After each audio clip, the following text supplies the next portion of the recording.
যে সকল বন্ধুরা সব হিন্দু মুসলমান করছো, তো দেখো কিছু বলবো বন্ধু, বলো। আমরা গর্বিত যে আমরা পূর্ব বর্ধমানে কাটোয়া থানা এলাকায় বাস করছি। আমরা এক উপর নির্ভরশীল। আমি নিজেই বিল্ডিং করছি, আমার দুটো বিল্ডিং আছে আশেপাশে। তো আমরা সেই মুসলিম দাদাদের সঙ্গেই করেছি, মোটামুটি 2 লাখ টাকা লোহার কাজ করছি, সেও মুসলিম দাদাদের কাছে।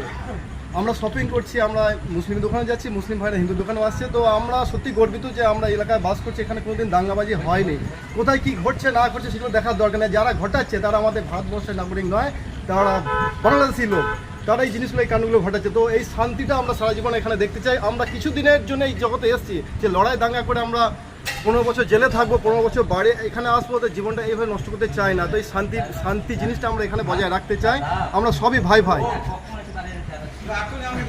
ঠিক আছে বন্ধুরা, দেখো এই যে হিন্দুর দোকান, আমরা সব যে কজনে আছি সব মুসলমান। তো আমাদের মিল মহব্বতটা দেখো কত সুন্দরভাবে আমরা আছে।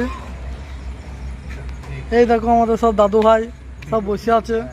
তো যারা হিংসা তৈরি করছে, যে কিছু মানুষ আছে যে মুসলিম ভাইদের কাছে ফুসফুসনি করা, কিছু হিন্দুর কাছে গিয়ে করা, সেই হিংসা যারা তৈরি করছে তাদেরকেও বাধা দিন, যে এই জিনিসগুলো ঠিক না। তো আপনারা সবাই ভালো থাকবেন। জয় হিন্দ।